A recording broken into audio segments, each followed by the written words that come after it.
Hai, saya Dr. Rudi. Pada kesempatan ini saya akan membicarakan tentang manfaat dari olahraga aerobik terhadap kesehatan jantung dan paru. Oke, kita mulai ya. Pada umumnya orang olahraga itu dengan beberapa maksud dan tujuan. Misalnya olahraga untuk bentuk tubuh, untuk sehat, untuk rekreasi, ataupun untuk penampilan. Jadi olahraga itu disesuaikan sehingga relevan dengan tujuan dan target yang ingin didapatkan. Kita ketahui beberapa macam olahraga. Yang pertama adalah 4 yang utama adalah aerobik, olahraga anaerobik, balance workout, dan flexibility. Pada kesempatan ini saya membahas lebih banyak tentang olahraga aerobik. Tujuan utama dari kegiatan olahraga aerobik adalah bagaimana kita menguatkan jantung kita untuk mampu mengalirkan darah ke target organ. Juga akan menguatkan paru untuk mampu menyiapkan oksigen untuk disalurkan ke target organ. Dalam hal ini terutama ke otot kita. Latihan aerobik adalah latihan ketahanan kerja jantung dan paru. Biasanya terutama suplai oksigen ke otot untuk jangka waktu yang lebih lama. Latihan kardio biasanya meningkatkan denyut jantung dengan cepat. Biasanya latihan kardio ini dilakukan dengan intensitas sedang, walaupun dapat juga dilakukan sampai intensitas maksimal.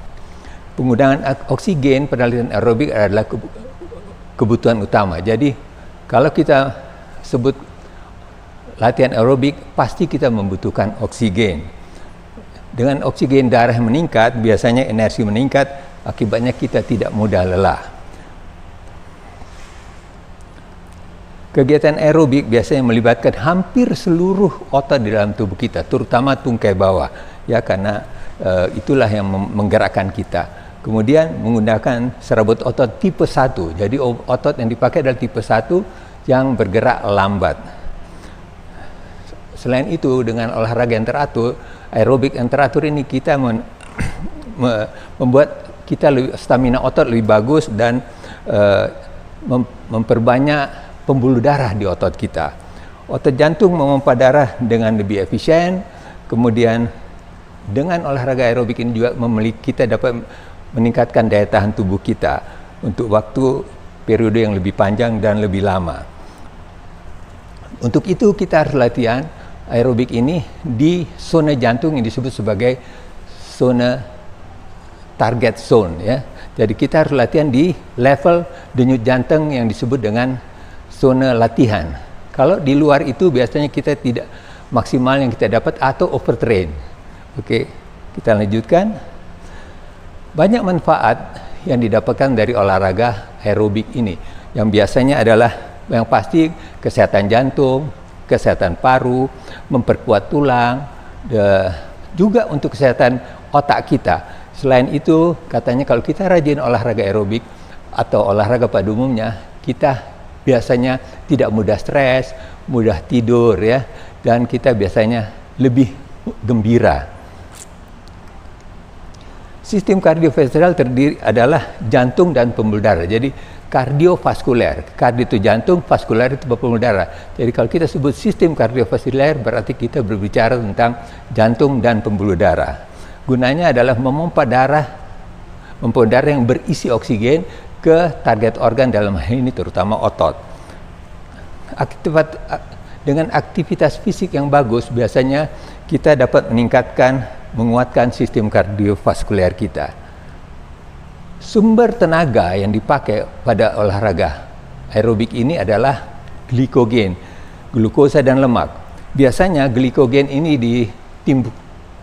ditimbun di liver atau hati dan di otot.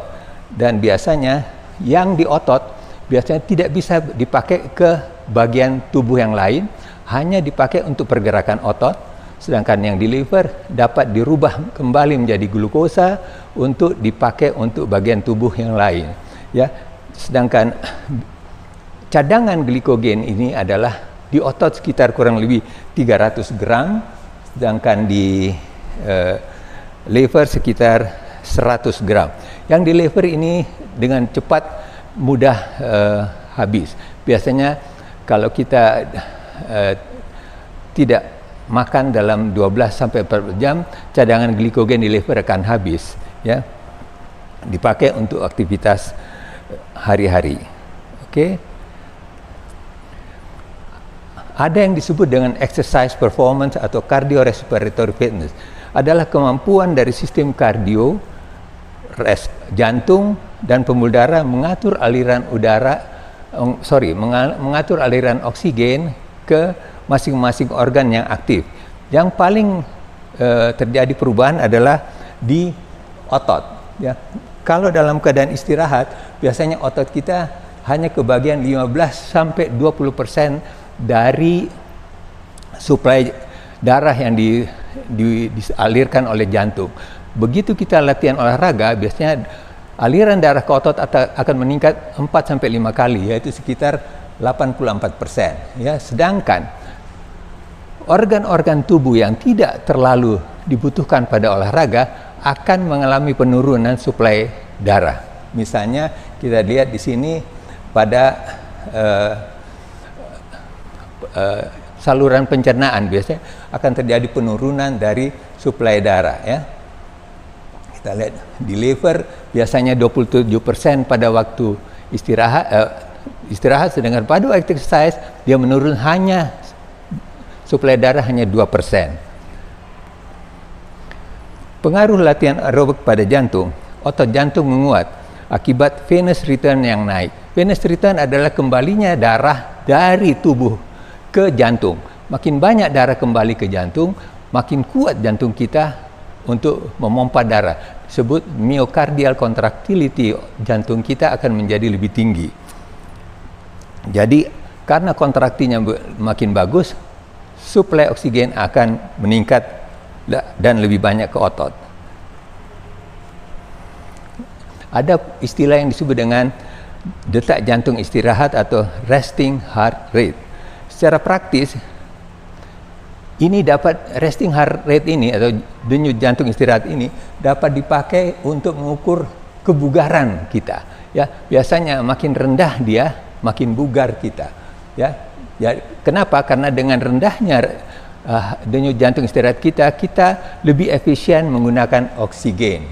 Ya, kita lihat di sini bahwa makin fit kita, resting heart rate kita makin rendah. Ada beberapa cara untuk membuat resting heart rate kita lebih rendah, adalah olahraga teratur, jangan kurang minum, kurangi minum alkohol, makan makanan yang sehat, tidur yang bagus. Ini yang penting. Istirahat harus cukup, karena tanpa istirahat yang cukup, semua mekanisme di tubuh kita akan tidak berlangsung dengan maksimal, ya. Jadi kita harus memperhatikan istirahat kita dan kurangi stres. Hal-hal ini akan menyebabkan denyut jantung istirahat kita akan menurun. Denyut jantung yang rendah, indikator seperti tadi saya sebutkan, merupakan indikator dari kebugaran jantung dan paru kita. Latihan aerobik menyebabkan denyut jantung istirahat kita menurun, biasanya di bawah 60 per menit. Normal biasanya orang itu sekitar 60-70, tapi kalau kita rajin olahraga, biasanya dia akan turun di bawah 70, sekitar 60 menit. Bahkan pada atlet-atlet yang profesional itu bisa di sekitar 40 denyut jantung istirahatnya. Tapi hati-hati, pada waktu kita latihan berlebih atau overtraining, denyut jantung kita, istirahat kita akan naik. Indikator daripada kita saat itu tidak dalam kondisi bagus adalah apabila denyut jantung istirahat kita melebihi 5 denyut dari denyut istirahat normal kita. Ya, hati-hati, karena kalau dia lebih dari 5, kita harus menurunkan intensitas olahraga kita pada hari itu. Apa yang menyebabkan denyut nadi istirahat kita menurun adalah Pertama, kurang tidur. Kedua, dehidrasi. Dan ketiga adalah stres. Jadi kalau ada hal-hal ini, kita harus cek denyut nadi istirahat kita. Kalau dia melebihi 5 poin, kita harus turunkan intensitas latihan kita. Ada lagi yang disebut dengan denyut jantung pemulihan, heart rate recovery. Ini juga penting untuk mengetahui sehat tidaknya jantung kita. Biasanya disebut dengan 2 minutes heart rate recovery test. Jadi biasanya kita melakukan tes ini dengan lakukan olahraga dengan intensitas tinggi, terus diikuti dengan istirahat. Di situ kita melihat berapa heart rate, denyut nadi kita pada waktu kita kerja maksimal, dan dalam 1-2 menit dia turun berapa. Mestinya angkanya lebih dari 18. Kalau dia kurang dari 18, biasanya kita kurang fit, ya. Di sini kita bisa lihat bahwa standarnya adalah dia ada di sekitar yang paling bagus adalah ini normal sekitar 419. Di bawah itu biasanya kita kurang fit, apalagi kalau di bawah 12 sangat kurang fit, ya.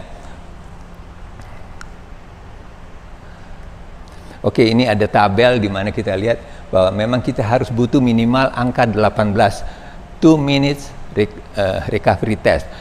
Biasanya pengukurannya adalah dengan ada sport watch yang sudah langsung, begitu kita istirahat, langsung dia akan menghitung kembali, putar balik 2 menit, dan di situ kita akan dapat otomatis denyut jantung recovery kita.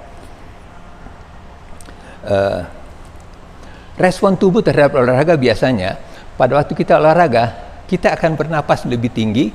Karena apa? Karena kebutuhan oksigen untuk target organ meningkat. Akibatnya, frekuensi napas kita dan deep atau dalam napas kita akan tarik napas panjang. Dan ini harus direspon oleh jantung kita dengan menaikkan denyut nadinya. Karena kalau oksigennya banyak, tidak bisa disalurkan oleh jantung, juga tidak ada gunanya. Ini adalah yang seperti tadi saya bilang, target zone atau zona denyut jantung. Tergantung kita mau apa. Di sini adalah kita biasanya sekitar kita lihat ada 60 sampai 70%, 80, 90 tergantung. Biasanya intensitasnya denyut jantung rendah adalah untuk olahraga yang diutamakan untuk membakar lemak.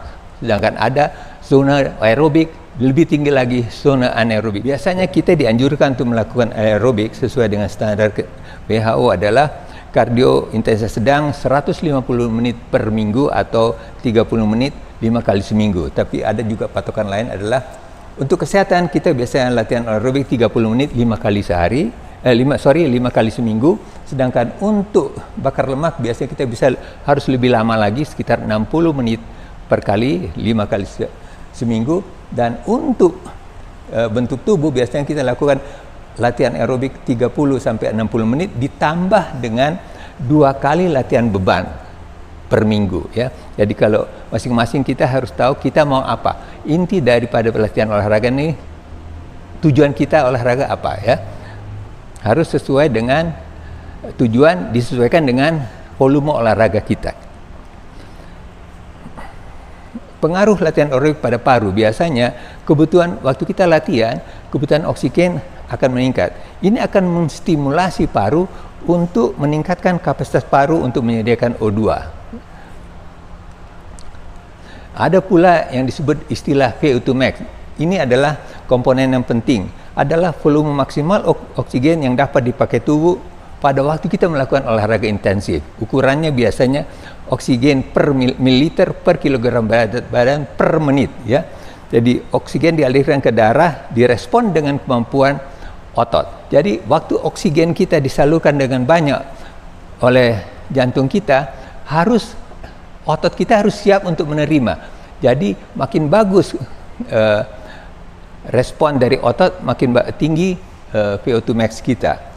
Katanya kalau kita hidup biasa, tidak rajin olahraga, kemampuan VO2 max kita akan menurun kurang lebih 10% per dekade setelah kita usia 30 tahun. Kita dilihat di sini tadi saya bilang bahwa VO2 meningkat biasanya kita akan tampak lebih muda, ya. Biasa kita lihat di sini orang dengan 30 tahun yang satu VO2 max-nya 30 akan tampak lebih tua, sedangkan yang VO2 max-nya 40 tampak lebih muda. Makanya kalau kita latihan untuk anti aging, kita harus meningkatkan VO2 max kita. Ciri-ciri latihan daya tahan jantung paru adalah seperti tadi saya katakan, melibatkan otot-otot besar, terutama otot bagian bawah atau tungkai. Tipe gerak biasanya terus-menerus dan ritmis. Waktu lama biasanya tanpa jedah, atau kalau jedah pun sebentar, ya. Intensitasnya sedang. Kita bicara tentang takaran dari latihan kesehatan jantung paru ini. Harus ada takarannya. Biasanya diistilahkan dengan FITT. Adalah dari frekuensi, intensitas, time, dan tipe. Jadi ada frekuensi latihan harus berapa kali seminggu, intensitas latihannya seberapa banyak dari denyut jantung, waktunya kapan, dan tipe dari latihan. Kita bicarakan satu-satu dari fit ini. Frekuensi biasanya dianjurkan sekitar 3-5 kali seminggu. Intensitas makin tinggi, makin besar efek ke sistem kardiovaskular. Intensitas minimal biasanya tidak berpengaruh pada kesehatan jantung pembuluh darah kita.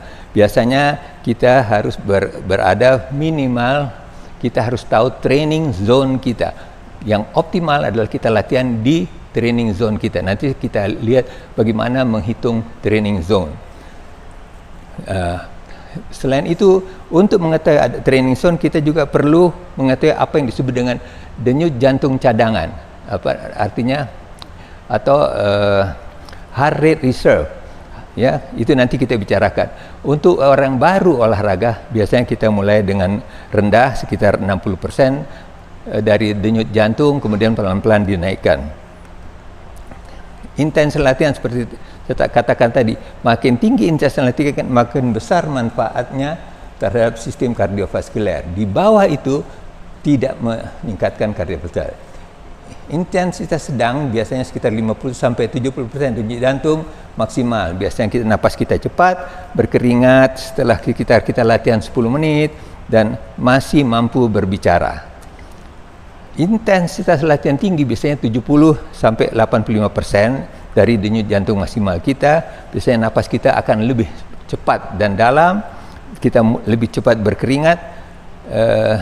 Kita biasanya sudah sulit untuk berbicara, ya. Kalau toh berbicara terpaksa harus putus-putus. Ada takaran yang lebih gampang adalah kalau kita exercise-nya ringan, biasanya napas kita dalam saja. Kita menarik napas panjang. Tapi begitu kita tingkatkan, tidak cukup dengan napas panjang, frekuensi napas kita akan meningkat. Istilahnya kita akan terengah-engah. Kalau kita naikkan lagi, kita tidak mampu bernapas dalam. Kita hanya bisa meningkatkan frekuensi napas kita. Jadi itu takaran yang bisa kita pakai untuk praktis waktu kita latihan olahraga aerobik. Ini yang saya bilang tadi, ada yang disebut dengan talk test, tes bicara. Waktu kita latihan olahraga aerobik dengan intensitas rendah, biasanya kita bisa bicara, bahkan bisa menyanyi. Begitu kita naikkan intensitasnya ke tingkat yang lebih tinggi, biasanya kita sudah tidak bisa menyanyi, kita hanya dapat berbicara. Kita lebih tinggi lagi, kita sudah sulit untuk berbicara. Kita perlu mengetahui denyut jantung maksimal. Bagaimana cara kita mengetahui denyut jantung maksimal? Yang paling standar adalah kita mengurangi umur 220 dikurangi umur kita. Dari situ kita memakai menghitung training zone kita ini secara kasar, ya, tidak secara detail. Dengan misalnya kita mau latihan 50-70% merupakan intensitas sedang, ya kita ukur berapa denyut nadi maksimal kita dikali 50% sampai 70%. Kalau kita meningkatkan intensitas latihan kita di 70-85% ke intensitas lebih tinggi, kita kali saja 70 kali denyut jantung maksimal kita sampai 85 kali denyut jantung maksimal kita. Ada yang disebut, saya tadi sebut heart rate reserve, adalah denyut jantung cadangan, ya. Ini perlu diketahui karena biasanya untuk mendapatkan training zone yang lebih akurat, kita harus mengetahui heart rate reserve kita. Adalah Apa itu heart rate reserve? Adalah selisih antara denyut jantung maksimal kita dikurangi dengan denyut jantung istirahat. Disitulah kita mendapat heart rate istirahat kita ya. Untuk dengan latihan rutin biasanya denyut jantung maksimal kita meningkat, sedangkan denyut jantung istirahat kita akan menurun. Akibatnya heart rate reserve kita akan naik. Ini juga merupakan indikator dari kebugaran sistem kardiovaskuler kita. Heart rate reserve ini atau denyut jantung cadangan kita ini dipakai untuk menghitung denyut jantung di zona latihan atau training level yang lebih akurat ya. Jadi kita harus latihan di training zone untuk mendapatkan hasil olahraga aerobik yang optimal. Kita lihat di sini, ini saya beri contoh heart rate.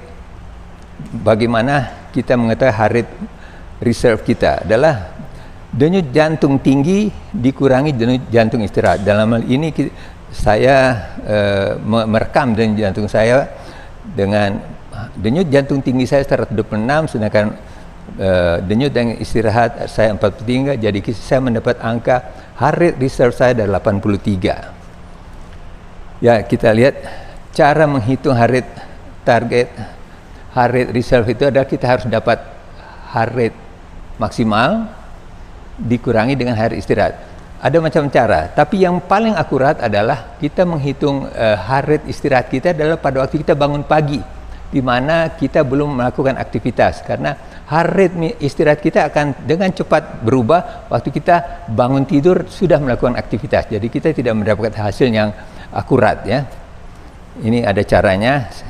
Waktu kita bangun tidur kita bisa cek nadi kita di pergelangan tangan atau di leher samping, kita hitung denyutnya biasanya tiap 15 detik, kemudian dikali 4. Ini yang saya bilang tadi, kalau kita menghitung heart rate target zone dengan menggunakan heart rate reserve kita, itu kita mendapatkan target latihan kita, target zone latihan kita akan lebih akurat. Ini dipakai, ada istilahnya Karvonen formula. Karvonen formula adalah bagaimana kita menghitung target heart rate kita adalah denyut jantung maksimal dikurangi denyut jantung minimal dikali training zone kita mau latihan berapa persen, kemudian ditambah dengan denyut jantung istirahat kita ya. Jadi ini katanya lebih akurat untuk mendapatkan target zone latihan aerobik kita. Jadi namanya Karvonen formula, cara menghitung target zone yang lebih akurat. Intensitas, ini saya kasih contoh bagaimana kita menghitung target intensitas latihan atau target zone pada orang dengan usia 40 tahun. Jadi pertama kita harus tahu denyut jantung maksimalnya, seperti ada saya bilang ada 220 dikurangi umur. Dalam ini kalau usianya 40, 180 denyut jantung maksimalnya.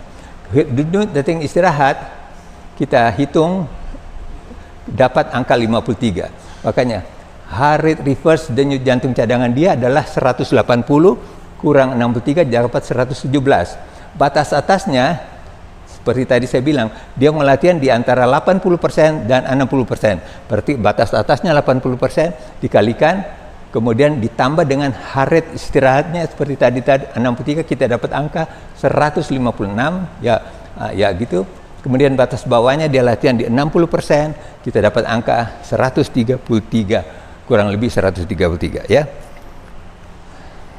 Nah, ini kita lihat perbedaan yang terjadi apabila kita melakukan perhitungan target heart zone hanya dengan menghitung denyut jantung maksimal. Dia biasanya akan lebih rendah.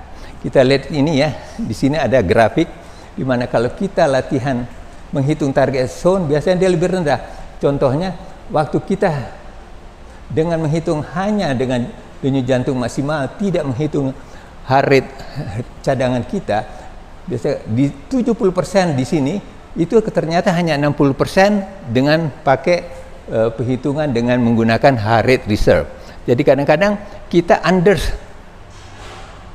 exercise, Jadi target zone kita mestinya kita targetkan 60-80, ternyata dia ada di 40-60. Jadi saya kira oke lah, untuk alasan praktis kita boleh, tapi kalau mau lebih detail kita lebih baik pakai heart rate reserve kita, karena jangan sampai kita latihannya kurang, tidak di target zone.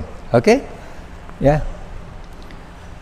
Kita biasanya dapat meningkatkan latihan kita yang apa yang disebut dengan progressive overload. Biasanya kita dapat meningkatkan kecepatan, kita dapat meningkatkan beban. Bisa kalau kita beban kita meningkatkan, atau kita menambah waktu latihan kita. Ya, tapi ingat, semua latihan kita harus sesuaikan dan realistik. Jangan emosional yang ujung-ujungnya akan membuat kita justru tidak sehat, bahkan jadi tidak bugar, ya. Karena terus terang yang kita mau adalah latihan olahraga ini menjadi healthy lifestyle. Jadi kita akan lakukan ya seumur hidup kita. Sekarang waktu biasanya seperti yang tadi dikatakan bahwa rata-rata sekitar 150 menit per minggu atau 5 kali 30 menit. Intens, sedang sampai tinggi. Kalau kita sudah terbiasa, kita dapat tingkatkan 2 kali lipat dengan 300 menit per minggu untuk menambah kebugaran kita. Ya.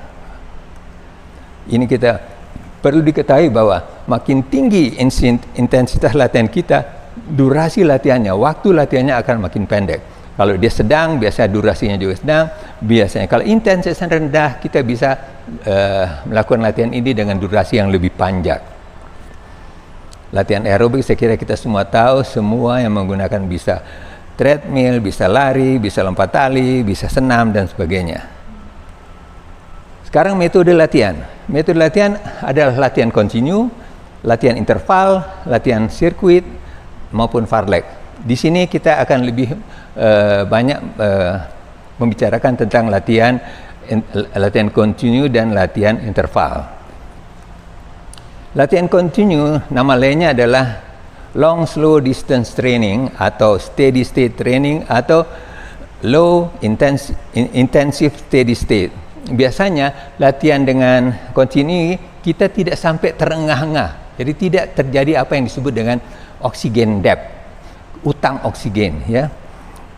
Dan biasanya latihannya terus-menerus selamanya, waktu biasanya 30 sampai 60 menit. Bisa berjalan, jogging, sepeda atau berenang dan lain-lain. Kemudian pada umumnya latihan seperti saya sebutkan tadi, waktu kita melakukan latihan aerobik, kita menggunakan banyak kelompok otot besar, terutama otot tungku bagian bawah. Biasanya intensitas seperti tadi sedang sampai tinggi, ya. Kalau kita latihan aerobik dengan intensitas sedang atau rendah, biasanya kita maksudkan untuk menurunkan lemak, sedangkan dengan intensitas lebih tinggi kita memakai gula sebagai bahan baku waktu latihan aerobik kita. Ini kalau kita latihan dengan intensitas rendah, biasanya kita lebih banyak menggunakan oksigen waktu kita latihan. Setelah latihan biasanya kita tidak menggunakan lagi kita tidak menggunakan lagi oksigen yang banyak. Jadi kebutuhan oksigen dipenuhi pada waktu kita sedang latihan, ya. Sedangkan setelah latihan kita relatif tidak memerlukan oksigen lagi. Ya, itu bedanya nanti dengan oksigen debt. Prinsip dari latihan aerobik kontinu adalah meningkatkan sistem daya tahan sistem kardiovaskuler kita, memperbaiki sirkulasi darah di organ-organ perifer kita, dan bisa meningkatkan kekuatan otot. Tapi hati-hati, kalau kita salah, kita melakukan olahraga aerobik yang terlalu berlebih, justru akan mempunyai efek katabolik di mana justru menurunkan atau menghancurkan otot kita. Manfaat latihan olahraga kontinu saya kira kita semua tahu sangat baik untuk latihan jarak jauh atau lari maraton. Jadi memang kalau kita mau latihan jarak jauh, ya kita harus latihan aerobik. Kita tidak bisa latihan beban untuk bisa mampu untuk latihan aerobik. Ya, jadi meningkatkan sistem kekuatan kardiovaskuler kita, menghilangkan stres, bantu menurunkan berat badan. Dan latihan aerobik ini bisa dipakai sebagai basic orang yang belum pernah olahraga, kita bisa mulai latih dia dengan coba dulu latihan aerobik untuk memberi kesempatan dia mau rutin berolahraga, ya. Karena dengan begitu dia akan senang, mungkin tidak terlalu trauma, akibatnya kebiasaan untuk olahraganya bisa tumbuh, ya. Memakai biasanya latihan olahraga ini akan memakai lemak dan karbohidrat. Nah, selain itu, latihan aerobik ini bisa dipakai untuk active recovery. Kita tahu bahwa ada namanya passive recovery, ada yang namanya active recovery. Passive recovery berarti kita setelah latihan kita istirahat total. Tapi ada yang disebut dengan active recovery, dan kita bisa lakukan active recovery ini dengan latihan aerobik. Biasanya kita sebut dengan kita easy run, kita lari enteng. Jadi habis kita latihan misalnya berat hari kemarin, hari ini kita lakukan active recovery dengan latihan lari ringan-ringan, biasa disebut dengan easy run. Kita lari dengan enak, enteng, gembira, ya. Dan gunanya untuk meningkatkan mood kita lagi akibat kelelahan yang kemarin. Relatif tidak butuh alat khusus, dan selain itu dapat dikombinasi dengan latihan anaerobik. Nanti kita bicarakan itu apa yang disebut dengan high intensive interval training. Kekurangan dari latihan aerobik ini adalah tidak terlalu banyak membakar kalori, tidak membangun otot yang bagus karena latihan anaerobiknya minimalis, mudah bosan karena terus terang makan waktu yang lama, akhirnya orang itu bosan. Jadi kita harus tahu trik untuk bikin orang itu happy, ya. Dan juga kurang cocok untuk latihan permainan, olahraga permainan di mana dia harus lari cepat, tiba-tiba harus berhenti dan sebagainya. Kurang terlalu cocok untuk melakukan latihan aerobik kontinu ini.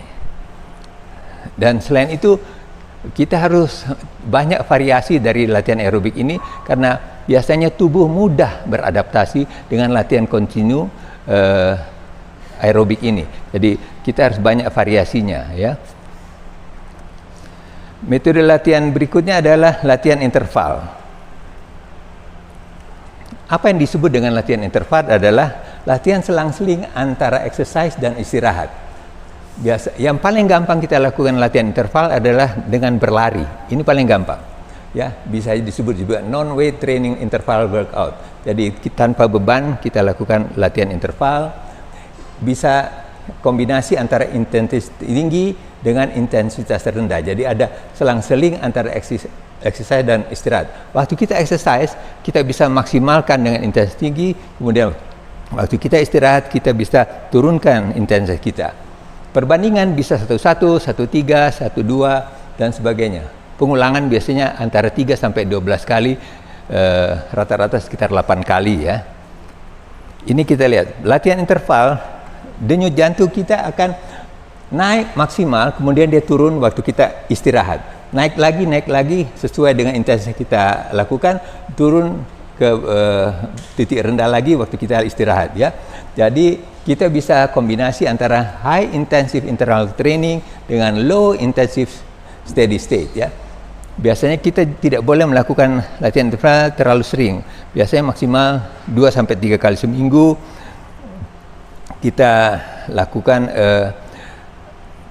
pengulangan sekitar 6-8 kali, ya. Latihan interval, ini variasi daripada latihan interval adalah apa yang disebut dengan high intensity interval training, atau biasa dikenal dengan HIIT.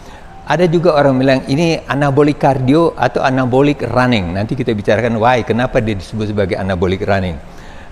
Adalah kombinasi dari intensitas tinggi dan rendah bergantian. Waktunya jangan terlalu lama, singkat, 10 sampai 30 menit. Kemudian bisa dilakukan dengan beban atau tanpa beban. Kalau dengan beban biasanya disebut dengan circuit training. Pada umumnya bisa dilakukan oleh semua orang, tentunya dengan kemampuan masing-masing individu, relatif aman.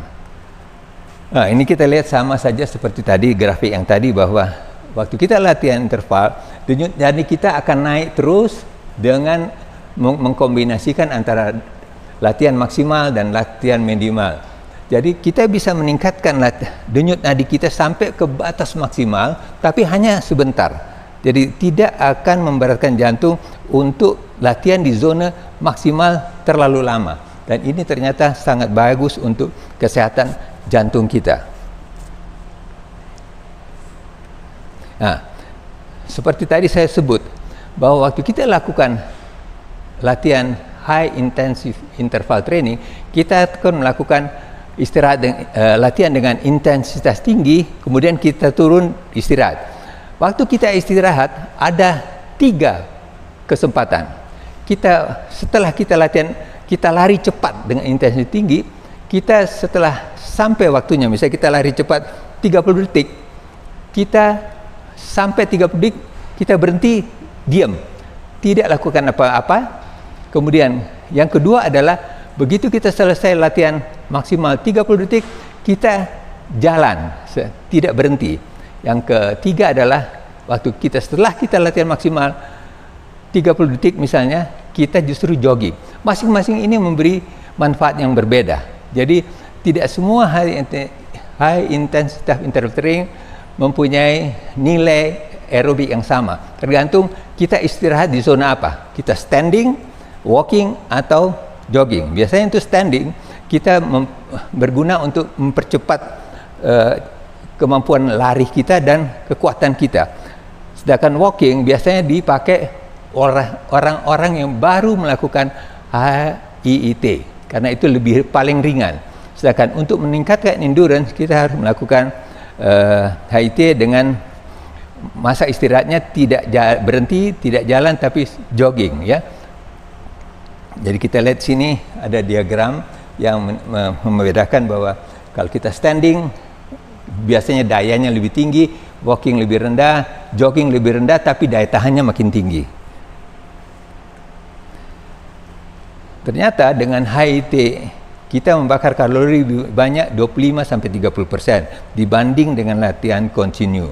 Ya, berlangsung di sini akan terjadi pembakaran kalori yang berlangsung lebih lama, bahkan bisa sampai 10-12 jam setelah latihan, rata-rata sekitar 50 kalori yang dibakar per jam. Ini saya tadi, kalau kita tadi yang bicarakan tentang kebutuhan oksigen pada latihan intensitas rendah, pada latihan intensitas tinggi kita mempergunakan oksigen, kita kekurangan oksigen pada waktu latihan. Makanya setelah latihan kita akan membayar utang oksigen itu setelah latihan yang biasanya disebut sebagai oksigen debt, ya. Jadi kita waktu latihan oksigen dikonsumsi lebih sedikit, sedangkan setelah latihan kita karena membakar kalori lebih lama, kita butuh oksigen sepanjang 10-12 jam setelah latihan. Ya, ini adalah perhitungan perbandingan antara kira-kira kalori yang dibutuhkan yang terbakar pada latihan intensitas rendah dengan high intensive interval training. Rata-rata katanya kita akan membakar kalori lebih tinggi pada high intensive interval training walaupun waktunya lebih sedikit dibanding dengan kita latihan dengan intensitas rendah. Ya, ini ada perhitungannya, bisa dibaca, ya. Hati-hati pada latihan high intensive interval training yang berlebihan, karena HIIT ini bikin kita mudah cedera, kerja jantung berlebihan, imunitas menurun, kita akan kekurangan oksigen seperti yang dibilang, karena kita akan terjadi apa yang disebut dengan oksigen debt. Jadi untuk amannya kita lakukan HIIT cukup 2-3 kali seminggu, karena ini termasuk, walaupun kita ada fase istirahat, tapi termasuk dalam latihan dengan intensitas tinggi, metabolisme meningkat, dan begini HIIT dapat menurunkan berat badan. Dan untuk istirahat, untuk recovery biasanya kita butuh waktu lebih lama, sekitar 2-3 hari. Manfaat latihan HIIT adalah metabolisme meningkat 24 jam. Ada yang disebut dengan EPOC, Excess Post Exercise Oxygen Consumption. Seperti yang tadi saya bilang, setelah kita latihan HIIT biasanya kita tetap membakar kalori sepanjang 10-12 jam setelah latihan, dan itu biasanya dalam 1 jam kita akan membakar 50 kalori. Ini manfaatnya pasti otot kita makin bagus karena ada latihan aerobik, ada latihan anaerobik di situ dan bakar lemak. Jadi pada latihan HIIT kita mendapat dua. Pertama kita bisa latihan aerobik sekaligus kita latihan anaerobik. Jadi waktu kita latihan aerobik kita pakai lemak, sedangkan waktu kita latihan anaerobik kita biasanya menggunakan glukosa ya. Metode latihan berikutnya sirkuit, mungkin saya tidak terlalu banyak bahas di sini, adalah kombinasi latihan kardio respirasi dengan latihan otot. Biasanya digabungkan 8 sampai 16 gerakan dan biasanya waktu jedanya adalah perpindahan dari satu alat ke alat lain. Jadi ini salah satu kombinasi dari interval train ya. Metode latihan berikutnya adalah fartlek. Sebetulnya fartlek ini sama dengan latihan interval, tetapi dia lebih bebas.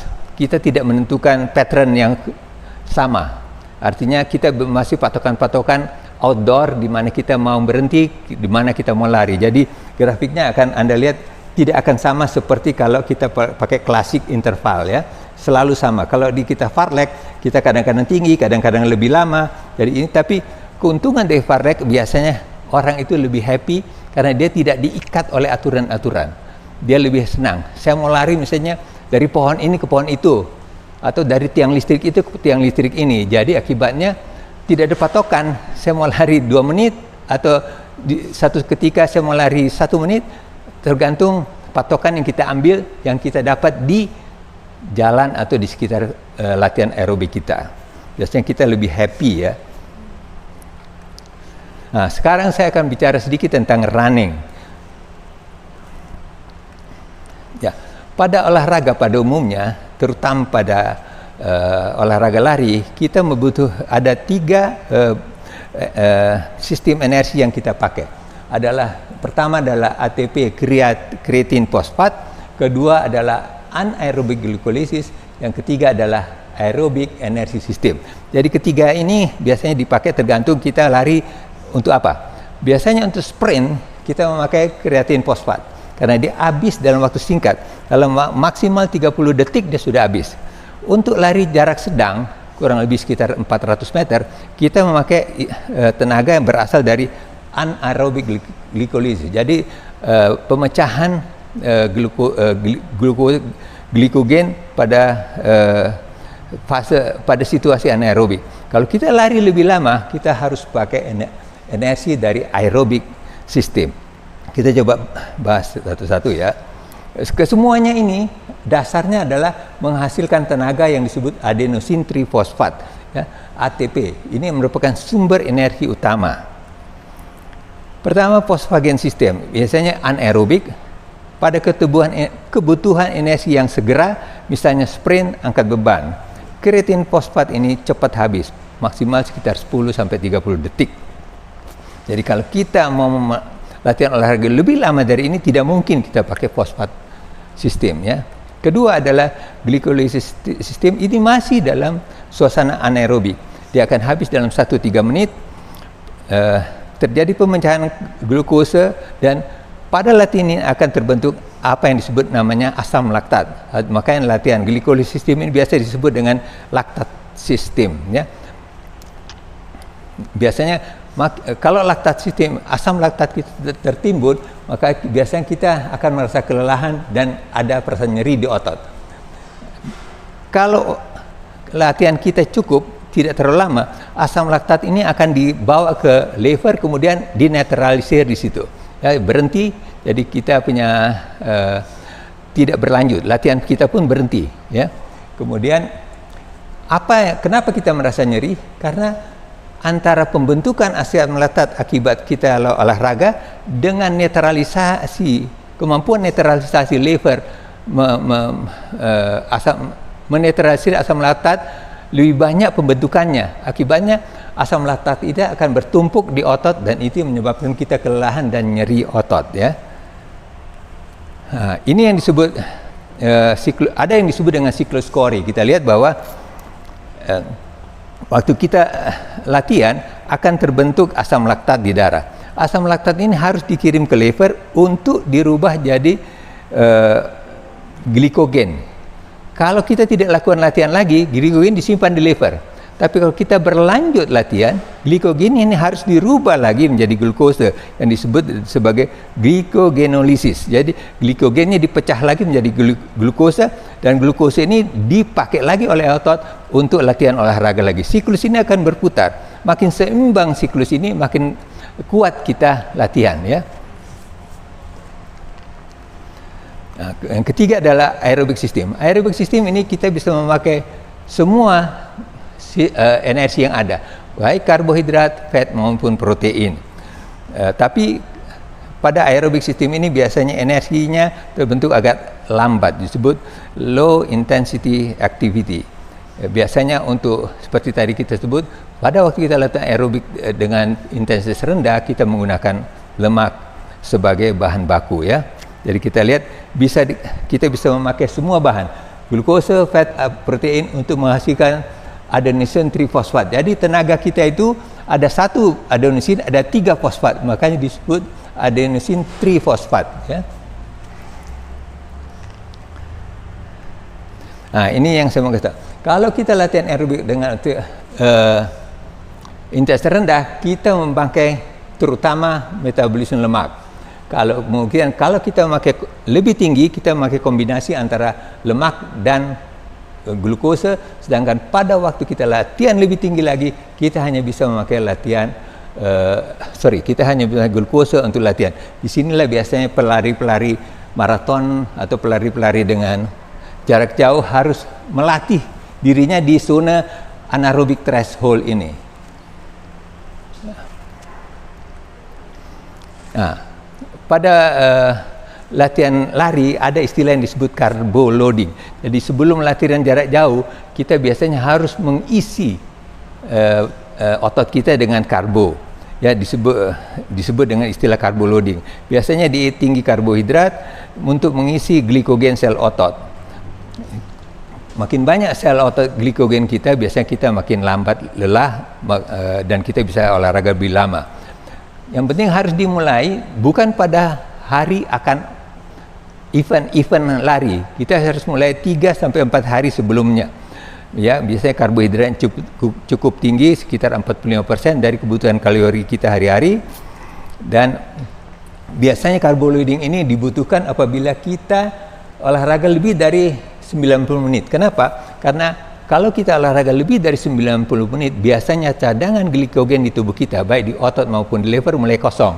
Dan sini harus segera diisi. Jadi kita harus mengisinya dengan carbo loading. Yang penting juga diketahui bahwa carbo loading itu sebanyak mungkin kita memakai sebanyak mungkin karbohidrat yang rendah serat, rendah lemak dan protein. Karena kalau kita memakai banyak lemak, banyak serat dan banyak protein, itu biasanya metabolismenya akan lebih susah, ya. Jadi kita akan menjadi lebih cepat lelah, terganggu. Apalagi kadang-kadang pencernaan kita sedang lari akan terganggu. Dan juga penting diperhatikan adalah minum, ya. Kita harus mau minum dengan bagus supaya hidrasi tubuh kita akan bagus. Biasanya dianjurkan kita minum sekitar 3/4 1,5 cangkir 1 sampai 2 jam sebelum lomba. Ada orang kebiasaan minum kopi, dianjurkan kalau bisa kopi itu jangan diminum dekat-dekat waktu lomba, paling minimal 1 cangkir 45 menit sebelum lari, ya. Nah, 3-4 jam sebelum kita lari, biasanya kita masih bisa makan seperti biasa dengan karbo sekitar 1,5 sampai 2,5 gram per kilogram badan. Nah, menjelang 1 jam akan lari, kita bisa masih makan karbo dengan volume yang kecil. Gunanya tetap kita harus mengisi ke tubuh kita sebanyak mungkin dengan glikogen, ya. Dan satu hal lagi, selama berlari biasanya kita harus hidrasi tubuh kita. Tiap 20 menit kita harus minum sekitar 100 sampai 200 cc. Biasanya di event-event lari itu hampir selalu 20 menit itu rata-rata orang lari sekitar 2-3 kilo akan ada water station.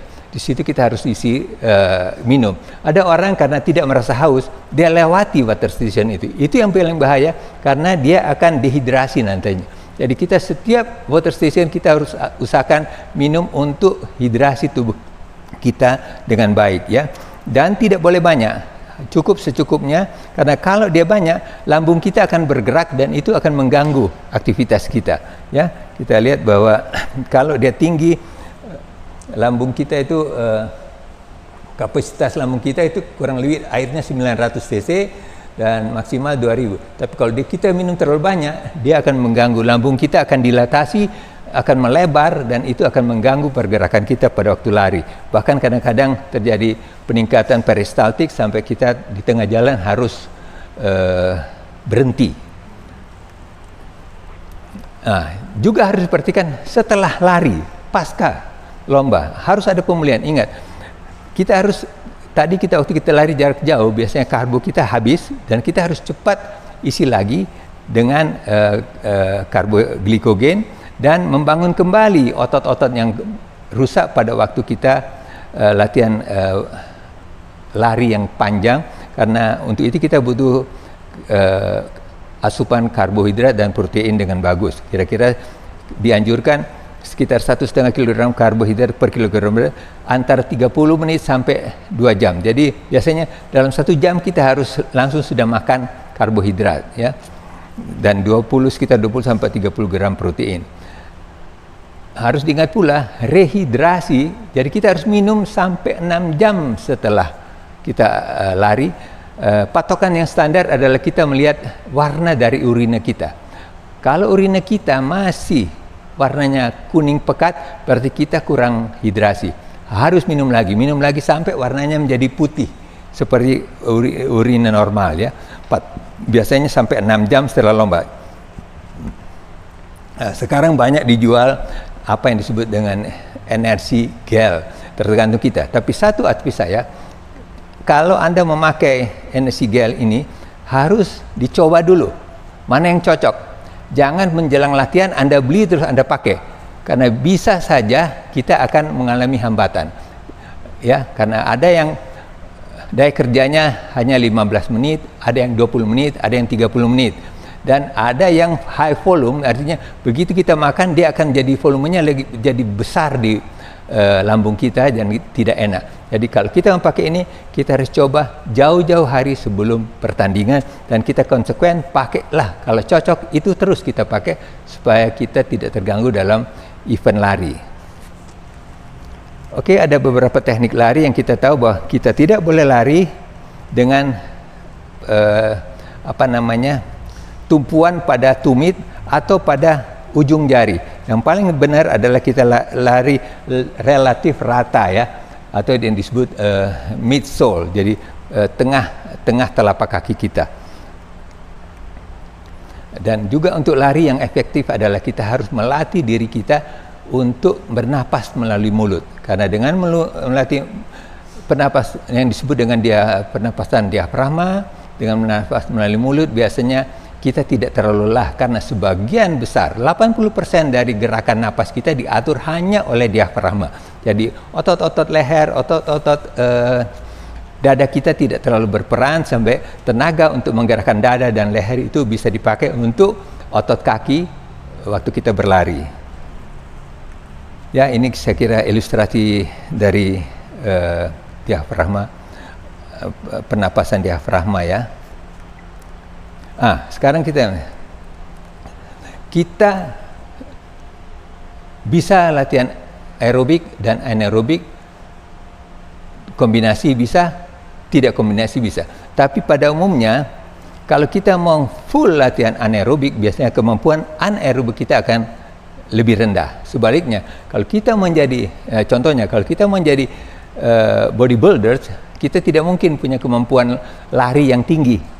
Ya, di sini ada presentasinya. Saya kira kalau kita anaerobik, kita pasti kemampuan aerobik kita akan turun. Sebaliknya, orang pelari maraton pasti kemampuan anaerobiknya rendah. Jadi tidak ada orang pelari maraton yang ototnya besar, tidak bisa. Ya, kita lihat di sini, ini adalah latihan aerobik. Kita mendapatkan endurance yang bagus, sedangkan latihan resisten kita mendapatkan kekuatan yang bagus, ya. Ini ada istilah latihan anabolic running, di mana kita dalam waktu yang sama kita dapat melatih aerobik maupun anaerobik. Tergantung kita mau berapa persen latihan aerobik kita, berapa persen latihan anaerobik kita. Ini saya rekam latihan saya, di mana saya berlari 30 detik, kemudian saya istirahat 2 menit. Ternyata grafiknya tuh jadi begini. Saya mendapat denyut jantung maksimalnya cukup tinggi, ya. Sedangkan ini pace saya bisa sampai 4,33 pada waktu maksimal.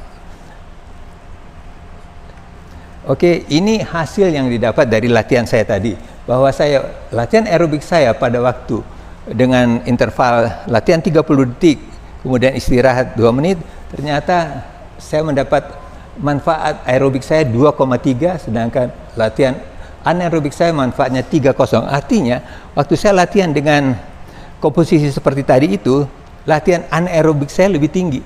Jadi saya bisa mendapatkan latihan perkembangan otot kaki yang lebih bagus. Ini ada board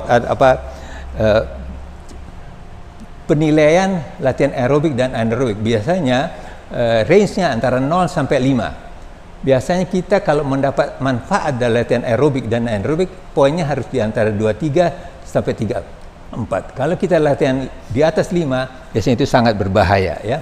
Jadi kita harus kayak ini 3 dan 23, dia masuk di range yang bagus, ya. Terjadi kita latihan, kita dapat kita maintain kebugaran kita, sedangkan untuk otot kita bisa ada improving.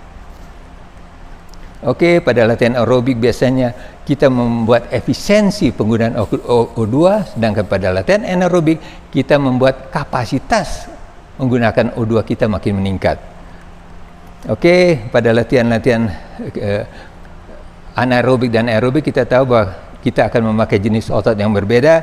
Untuk latihan aerobik rendah kita pakai otot tipe 1, sedangkan untuk latihan dengan anaerobik atau latihan aerobik tinggi kita memakai otot tipe 2, ya. Ya. Dengan latihan HIIT kita bisa mendapat sekaligus stamina dan endurance. Oke, saya kira ini semua yang bisa sampaikan hari ini, mudah-mudahan akan bermanfaat bagi Bapak Ibu sekalian. Sekian, terima kasih atas perhatiannya.